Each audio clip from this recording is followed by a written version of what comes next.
Frente a la ola de ataques de Estados Unidos hacia Irán, el Cuerpo de Guardianes de la Revolución Islámica ha instado a la población de los países donde están desplegadas las fuerzas estadounidenses que se alejen de inmediato de un radio de 500 metros de los lugares utilizados como alojamientos encubiertos secretos de militares norteamericanos con el fin de evitar riesgos. El canciller iraní Seyed Abbas Araghchi ha calificado la política de Washington hacia Teherán como irracional y hegemónica, señalándola como el principal obstáculo para cualquier avance diplomático real, mientras que ante el Consejo de Ministros de la Organización de Cooperación de Shanghái, el canciller persa subrayó que los ataques contra Irán no solo violan su soberanía, sino que desafían los principios fundamentales del orden jurídico global. Lo revisamos todo hoy en Detrás de la Razón. Les saludo Osvaldo Canales. Bienvenidos.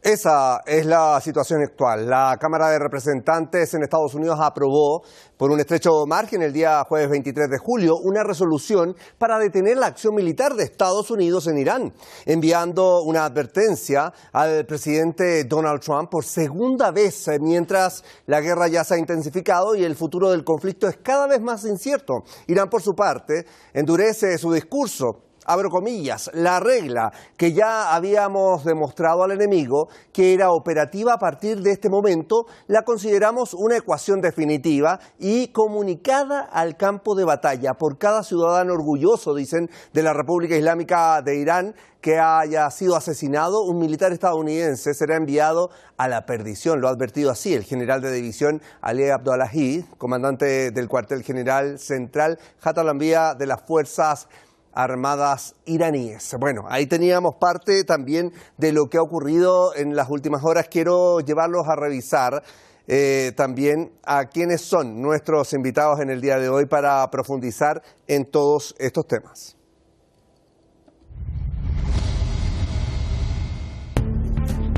En pantalla tenemos a Victoria Pi de la Serra, es abogada, coordinadora del espacio colectivo Mar del Plata con Gaza, integrante de la Coordinación Nacional de la Global Summit de Argentina y desde Mar del Plata nos acompaña en esta jornada.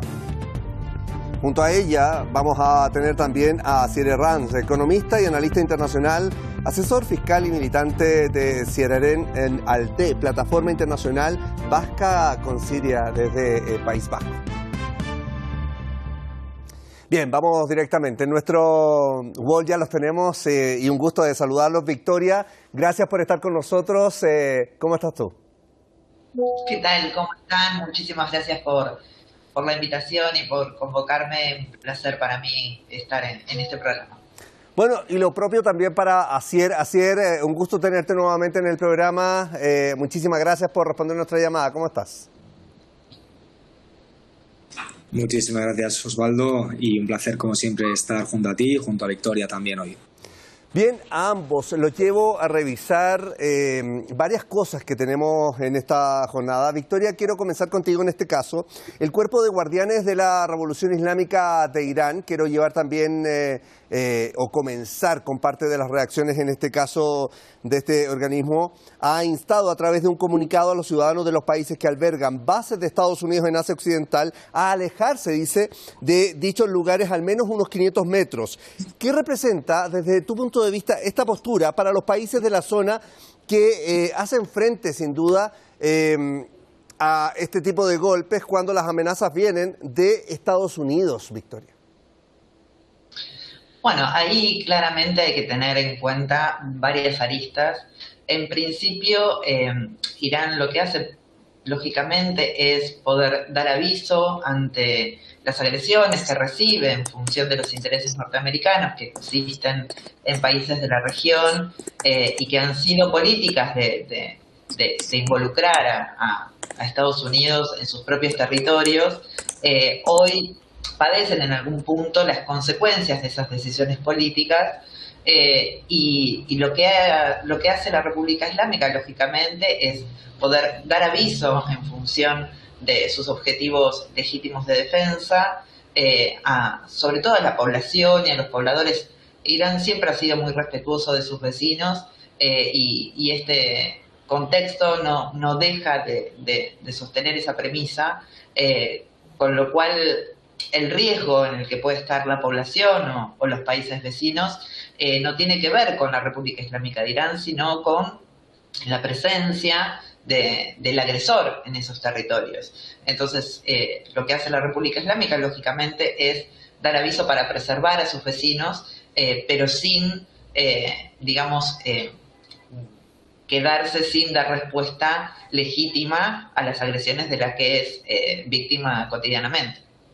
Ahora, frente a esto, voy contigo, Asier. ¿Cómo calificas los ataques que estamos viendo a estas alturas del conflicto cuando llevamos 13 jornadas de agresiones contra el territorio persa, pero también las reacciones propias de Irán dentro de los países de la zona? Y aún no hay señales de una desescalada como tal. Exactamente, como bien indicas, Osvaldo, no las hay. Por un lado, voy a comentar cuál es mi posición en lo que respecta al ámbito militar y, por otro lado, como economista, amplificaré en lo que es mi sector en el que me considero experto. Bien, son 13 días ya. Irán está también respondiendo fuerte en Bahrein contra la quinta flota estadounidense. También lo está haciendo en Qatar. También lo está haciendo en zonas de Omán, incluso partes que la propia monarquía o sultanato iraní no puede controlar. En Jordania, donde la destrucción contra las bases de la ocupación son muy fuertes. Y también en Al-Tanaf, en la frontera con Jordania, dentro del territorio de la República Árabe Siria, donde, por supuesto, el régimen actual, liderado por Abu Muhammad al-Jolani, el llamado Ahmad al-Shara, él lo mantiene con total y absoluta tranquilidad, al igual que pasa con las células durmientes del ISIS. En cambio, desde una perspectiva económica, la prolongación de este conflicto, Osvaldo, representa un factor de incertidumbre, con efectos que trascienden ampliamente el ámbito militar que acabo de mencionar, ¿no? Cada día adicional de hostilidades incrementa la percepción de riesgo sobre unas regiones que es más relevante para el suministro energético mundial y eleva también las primas de riesgo, encarece los seguros marítimos, afecta a las decisiones de inversión a largo plazo y la incertidumbre, al final, como bien sabéis, es uno de los mayores enemigos de la economía porque retrasa proyectos productivos y reduce la confianza de los mercados, ¿no? Y en el caso de Irán, claro, este conflicto, esta agresión, mejor dicho, supone costes directos sobre la infraestructura, la logística y determinados sectores productivos, que también acelera los procesos de adaptación económica que el país al final ha desarrollado durante años frente a las mal llamadas sanciones, que no son sanciones, son medidas coercitivas unilaterales del ámbito económico contra Irán, ya que sanciones, por ejemplo, fueron las que se aplicaron contra Sudáfrica del apartheid, con toda la unanimidad de la Asamblea de Naciones Unidas y de su Consejo de Seguridad. Claro, esto incluye la diversificación de socios comerciales, una mayor integración con economías asiáticas y, claro, a fin de cuentas, el fortalecimiento de mecanismos de intercambio de monedas distintas al dólar y a amplificar esa desdolarización, ¿no? Estas estrategias, claro, no eliminan los efectos de las sanciones, de las mal llamadas sanciones, pero sí contribuyen a reducir parte de su impacto y desde el punto de vista macroeconómico, para terminar, ningún conflicto que se prolongue genera ganadores absolutos. Incluso las economías con mayor capacidad financiera terminan absorbiendo mayores costes fiscales. Yo como asesor fiscal lo veo durante todas las semanas, mientras que la incertidumbre reduce la inversión privada, debilita las expectativas de crecimiento y aumenta la volatilidad de los mercados internacionales, más aún teniendo en cuenta lo que está ocurriendo tanto en Bab el-Mandeb como en Hormuz. Bab el-Mandeb y Hormuz suponen el 33% del comercio internacional a nivel marítimo. Y la estabilidad económica global depende, en última instancia, por supuesto, de una rápida desescalada que permita recuperar la confianza de los inversores y, como bien sabéis, garantizar el funcionamiento normal del comercio internacional. Bueno, y sin duda, más adelante te voy a llevar también a otro punto de la economía que hoy día preocupa, y ni siquiera a nivel político, sino a la ciudadanía propiamente tal, que es la que finalmente está absorbiendo los coletazos de estas decisiones que provienen, en este caso y desde un principio, desde la Casa Blanca. Victoria, Irán ha alcanzado sin duda objetivos en Bahrein, en Kuwait, en Jordania, bueno, entre otros puntos de la zona. ¿Qué pasa en este caso con los territorios que se mantienen sin duda apoyando los objetivos de Estados Unidos, pero que se han convertido en verdaderos escudos para Washington, cuando en su momento tendría que haber sido a la inversa, ¿no? Deberían ser ellos los que estén más protegidos por Estados Unidos que no al revés.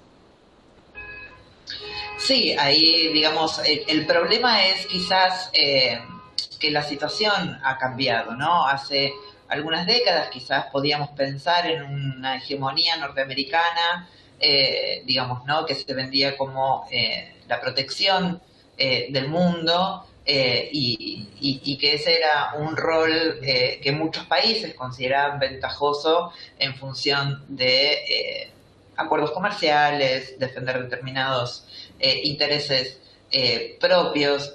Pero hoy por hoy tenemos un Estados Unidos que ha caído, digamos, en su papel de hegemonía global, que realmente cada vez está en una situación más compleja. Tenemos un escenario internacional multipolar, y claramente lo que viene sucediendo a partir de estas distintas agresiones hacia la República Islámica de Irán es entender que en realidad Estados Unidos no está en capacidad de defender a los países de la región, y justamente por esto es que termina siendo digamos, lugares donde no solamente es un riesgo la presencia norteamericana, sino que además, ante el temor de Norteamérica de que Irán efectivamente cumpla con sus prevenciones y efectúe ataques en bases militares o en los refugios de los militares norteamericanos, estos lo que hacen es escudarse en otros ámbitos civiles, en hoteles, en refugios determinados, para tratar de evitar la agresión iraní, que además es bueno también recordarlo, más allá de que Norteamérica nos tiene acostumbrados como el régimen sionista a que son habituales agresores de infraestructura civil, de asesinar civiles. Irán ha mantenido una conducta muy seria de tener objetivos netamente militares. Entonces, ante este conocimiento de cuál es la ética en el campo militar de la República Islámica, lo que hace Estados Unidos es refugiar a sus militares en ámbitos civiles de estos territorios, poniendo en riesgo justamente a la población, y por eso, volvemos un poco quizás a la primera pregunta, Irán lo que hace es prevenir a la población de sus países vecinos, a quienes respeta, digamos, para evitar que estén en un riesgo, ¿no?, en función del riesgo que es Estados Unidos quien está generando en estos territorios. Pero bueno, el escenario global hoy, en realidad estaríamos teniendo que volver a evaluar si esta presencia norteamericana en estos territorios en realidad es un beneficio y una protección, o deberían estar reviendo sus posturas y sus acuerdos, entendiendo que al final el riesgo más potencial es la permanencia de los intereses norteamericanos en estos territorios vecinos de la República Islámica de Irán, ¿no? Y que además ha dado cuentas también Norteamérica de que sus intereses y los intereses del régimen sionista son los que prevalecen, y no los de estos países, porque justamente ponen en riesgo a su población civil. Claro, y como tú señalas, muchas veces pasa que la propia población sin duda no está en la misma dinámica que los propios líderes políticos. Por ejemplo, el caso de Jordania. Sabemos que la ciudadanía jordana está absolutamente en disonancia en este caso con las decisiones que sigue tomando en este caso la autoridad. Quiero llevarlos a lo siguiente. El presidente del Parlamento iraní, Mohammad Bagher Khalibaf, ha asegurado en este caso que sin duda va a haber varias cosas que hay que tener en cuenta de aquí en adelante. Asegura, por ejemplo, que en este caso los intentos de castigar a Irán terminarán perjudicando sin duda a aquellos que los impulsaron, refiriéndose a los coletazos, por ejemplo, por la alza de los combustibles. Quiero que revisemos estas declaraciones y otras también hechas en la red social X para continuar. Irán endurece su discurso frente a Estados Unidos y sus aliados con una serie de declaraciones y advierte sobre posibles consecuencias si continúa la presión militar contra Teherán. El presidente del Parlamento iraní, Mohammad Bagher Khalibaf, asegura que los intentos de castigar a Irán terminaron perjudicando a quienes los impulsaron, al afirmar que la estrategia solo provocó un fuerte incremento en los precios del petróleo. En la misma línea, el canciller de Irán, Seyed Abbas Araghchi, acusa acusa a sectores de la administración estadounidense de ignorar la realidad sobre el terreno y de actuar con cálculos políticos internos. Advierte que cualquier escalada impulsada por Washington terminará incrementando el costo político para el presidente de Estados Unidos y dificultará cualquier posibilidad de alcanzar un acuerdo.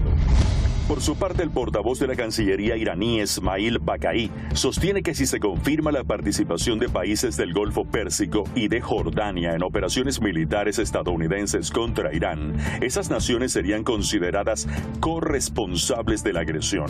Añade que cualquier acción iraní contra bases militares estadounidenses ubicadas en esos territorios respondería, según Teherán, al ejercicio de su derecho legítimo a la defensa. El asesor del líder de la Revolución Islámica de Irán, el general de división Mohsen Rezaei, también lanza una advertencia directa a Washington. Afirma que el presidente estadounidense ha pasado de una estrategia de intimidación a una de desesperación y asegura que cualquier ataque contra infraestructura iraní recibirá una respuesta escalonada y severa.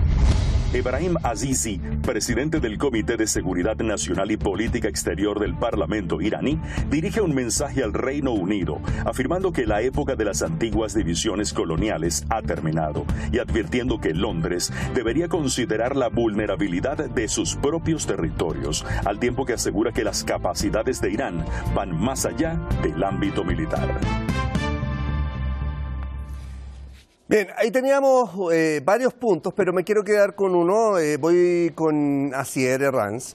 A ver, los valores del petróleo se han mantenido en las últimas horas en torno a los $90 por barril. El día de ayer incluso bordearon los $100 por barril. En este mismo caso, Asier, ¿hacia dónde o hasta cuándo está permitido que Washington siga empujando estos precios al alza? Recordemos que es toda una cadena de producción y que aquí se encarece, digamos, finalmente el poder de adquisición del ciudadano de a pie o el ciudadano corriente, que tiene que estar viendo el alza del combustible, el alza de los alimentos, porque también hay problemas con, en este caso, los fertilizantes. Bueno, suma y sigue, ¿no? Claro, me preguntabas hasta dónde. Considero que es una pregunta muy pertinente, Osvaldo, dado que ya estamos fin de semana. El fin de semana sabemos lo que ocurre a las 4 de la tarde en horario estadounidense. Cierra Nasdaq y cierra la New York Stock Exchange, es decir, lo que es considerado como Wall Street. No es casual que aumente siempre la cantidad de ataques contra la República Islámica de Irán a partir de los viernes. No es casual que el martillo de Said Ali Khamenei fuera también un sábado por la mañana, viernes por la noche. Porque al final estos ataques, si ocurren antes del cierre de Wall Street, el mercado suele reaccionar de una manera que es inmediata.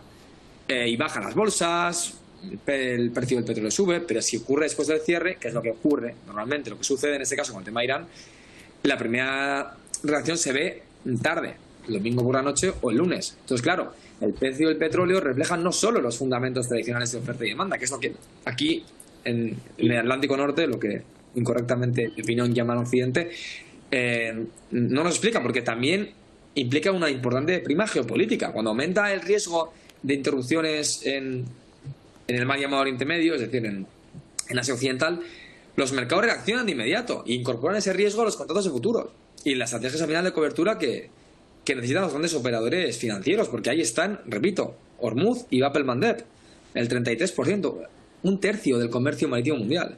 Además, curiosamente, Bab el-Mandeb, como bien sabéis, es la puerta de las lágrimas, y pienso que sin duda ese eufemismo es bastante correcto, teniendo en cuenta lo que le está ocurriendo ahora mismo al gabinete de Donald Trump.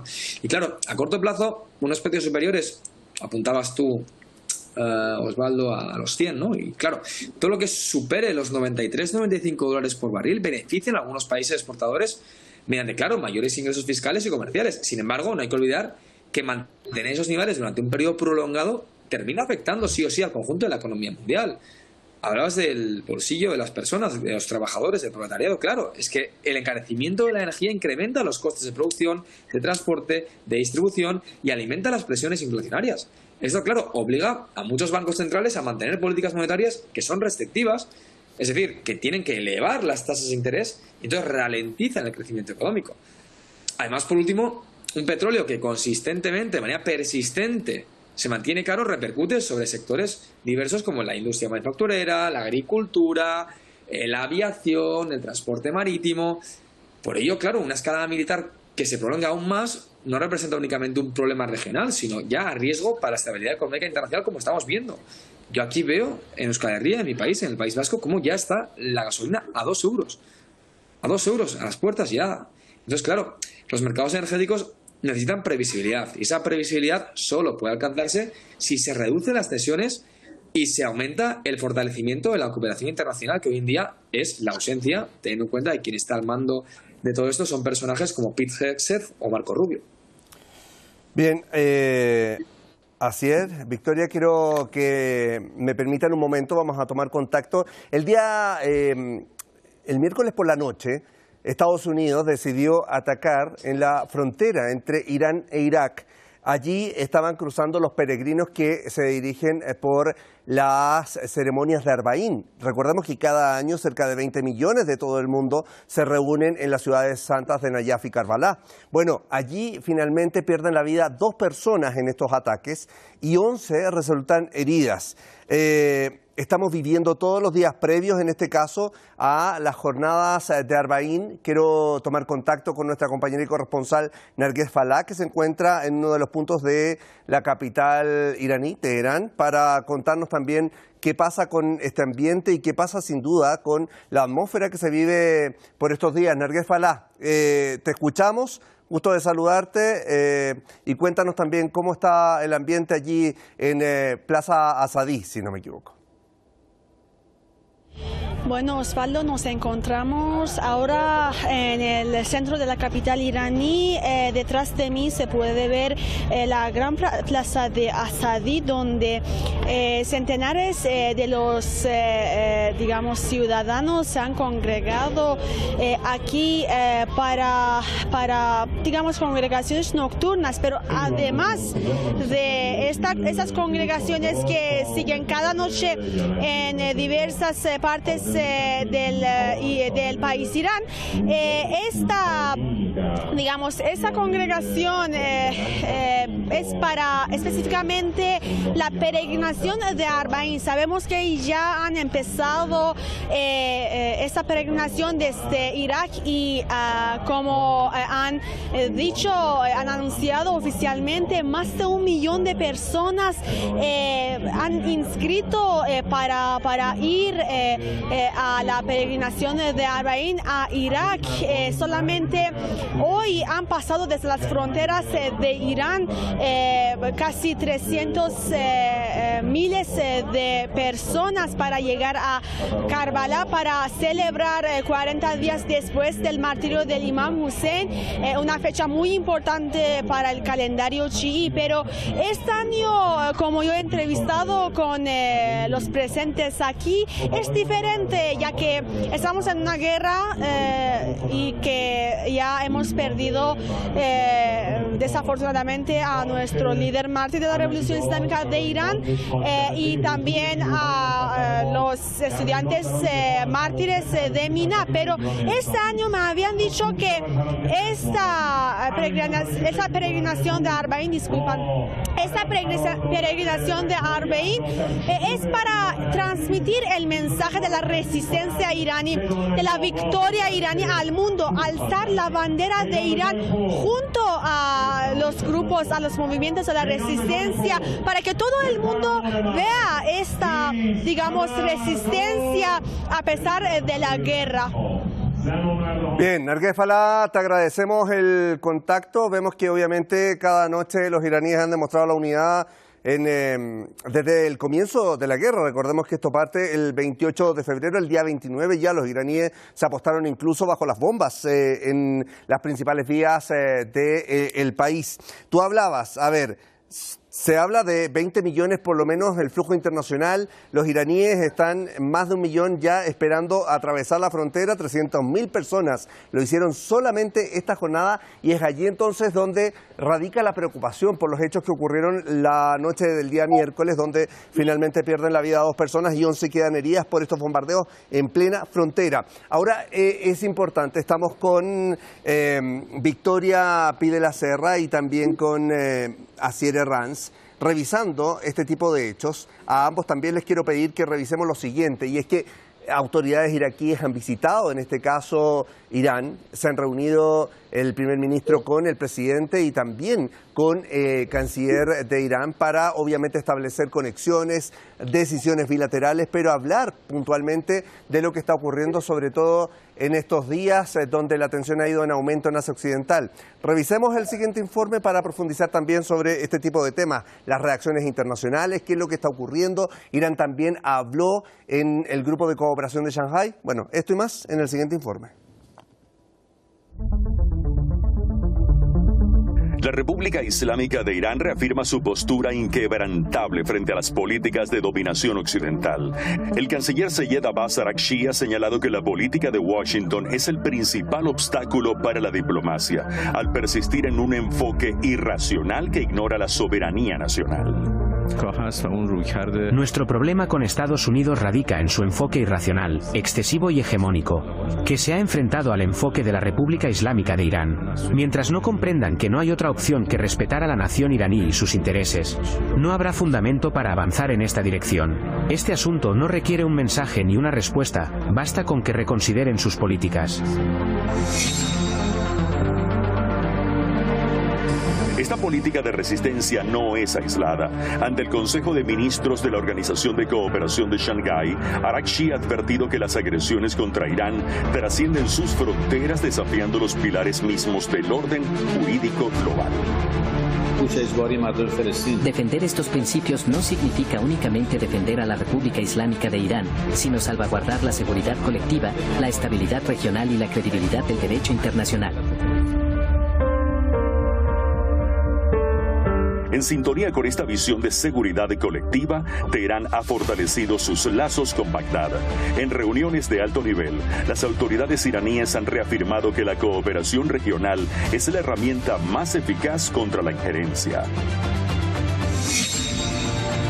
Siempre hemos prestado apoyo a nuestros vecinos y seguiremos haciéndolo cuando enfrenten dificultades. Irán no mantiene hostilidad alguna con quienes buscan el bienestar de la región. La cooperación entre Irán e Irak para preservar la unidad de los países islámicos frente al régimen sionista, enemigo número 1 de los musulmanes, es, sin duda, efectiva. Bajo esta premisa de unidad, el representante adjunto ante la ONU, Gholam Hossein Darzi, ha concluido que las acciones de Irán son estrictamente defensivas y legítimas. Ante la incesante agresión militar estadounidense, Teherán se mantiene como el eje garante del derecho internacional y la paz soberana en Asia Occidental.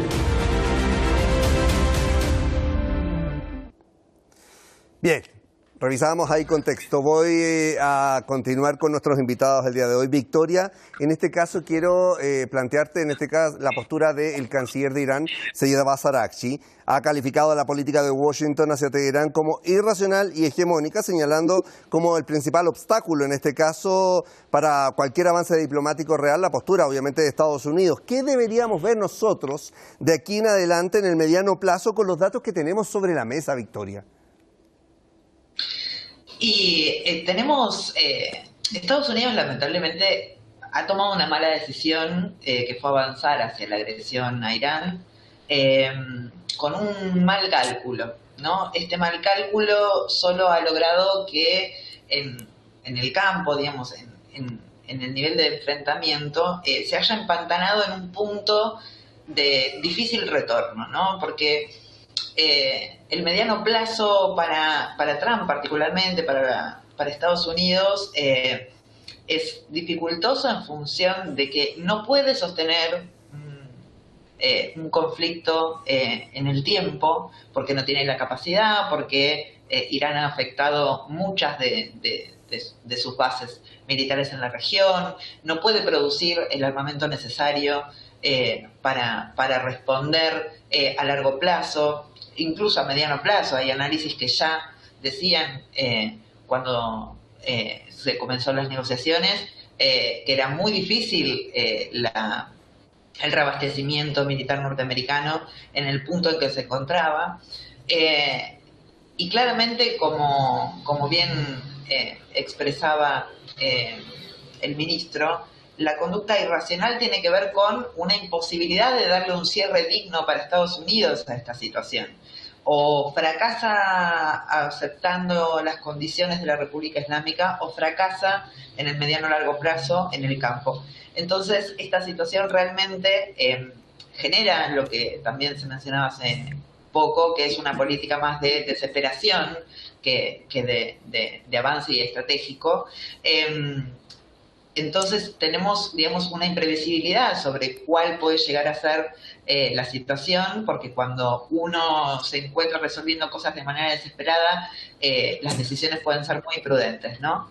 Entonces la complejidad que tiene para Estados Unidos este pantano en el que se ha metido, digamos, es un tema de muy difícil solución, porque no puede aceptar públicamente las condiciones que instaura la República Islámica, porque sería un fracaso rotundo, y tampoco puede sostener las agresiones en el tiempo. Entonces veremos cómo se desarrollará la conclusión para Estados Unidos de este pantano, que no solamente genera un aislamiento, sino que genera grandes problemas con la mayoría de sus aliados, que se ven afectados, y sin contar lógicamente con la protección que siempre, digamos, prometió Estados Unidos.